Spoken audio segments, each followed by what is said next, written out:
এতে সপ্তাহের ব্যবধানে প্রায় প্রতিটি সবজির দামই কেজিতে বেড়েছে ৫ থেকে ৬০ টাকা পর্যন্ত। এ বিষয়ে আরও বিস্তারিত জানাতে সদর উপজেলার ভাটবাউর সবজির হাট থেকে যুক্ত হয়েছেন আসাদ জামান। আসাদ, চাহিদা অনুযায়ী সরবরাহ কেমন দেখছেন, আর কোন সবজি কত দামে বিক্রি হচ্ছে বিস্তারিত জানাবেন।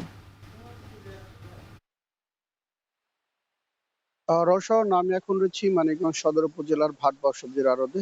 তো আমার প্রশ্নের উত্তর যদি দিতে চাই, যে গত এক সপ্তাহ ব্যবধানে কিন্তু প্রায় প্রতিটি সবজি এই আড়তে যেগুলো উঠেছে সবগুলোর দামই কিন্তু ৫ থেকে ৬০ টাকা পর্যন্ত বেড়েছে। তো আজকের বাজার দর সম্পর্কে যদি একটু বলে নিই, প্রথমে কপি বিক্রি হচ্ছে ৫০ থেকে ৬০ টাকায়, বেগুন ৪৫ থেকে ৫০ টাকা, ঢেঁড়স ৩৫ থেকে ৩০ থেকে ৩৫ টাকা, করলাও তাই বিক্রি হচ্ছে।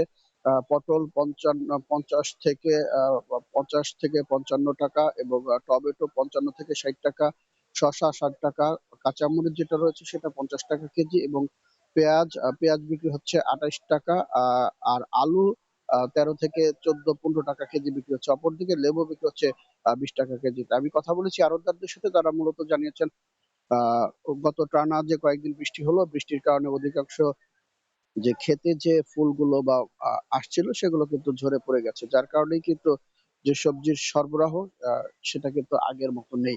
যার কারণেই কিন্তু প্রতিদিনই ২-১ টাকা করে বাড়তে কিন্তু সপ্তাহের ব্যবধানে একেকটা সবজিতে ৫ থেকে ৭ টাকা পর্যন্ত বেড়েছে। আরো ২ বছর ২ সপ্তাহ আগেও যদি আমরা বলি, সেই সবজিগুলো অধিকাংশ ছিল ৩০ থেকে ৩৫ টাকার ভেতরে। সেগুলো কিন্তু বাড়তে এখন ৫০-৬০ টাকা পর্যন্ত হয়ে গেছে।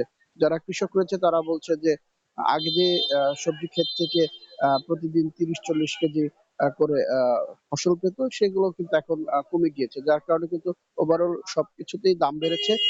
আর এখানে যারা খুচরা বিক্রেতারা রয়েছে তারা কিন্তু বলছে যে প্রতিদিনই যেহেতু ১-২ টাকা করে বাড়ছে, এতে করে কিন্তু তাদের সবচেয়ে বেশি জবাবদিহিতা হতে হবে। যারা খুচরা বাজারে বিক্রি করে তারা যারা ক্রেতা রয়েছে, খুচরা ক্রেতা, তারা কিন্তু প্রত্যেক দিনই দেখা গেছে বাজারে যান, এবং সেখানের থেকে যখন কিনতে হয় তখন কিন্তু তাদেরকে বেশ জবাবদিহিতার মধ্যে পড়তে হয়। এমনটাই তারা জানিয়েছেন। এখানে যখন ২-১ টাকা করে ৩ টাকা করে বাড়ে, তখন কিন্তু খুচরা বাজারে দেখা যায় যে সেগুলো ৫-৭ টাকা ৮ টাকা পর্যন্ত বেড়ে যায়। তো এই ছিল আমার কাছে সবজি বাজার থেকে সবশেষ সংবাদ। মানিকগঞ্জের সবজির বাজার পরিস্থিতি জানাচ্ছিলেন আসাদ জামান।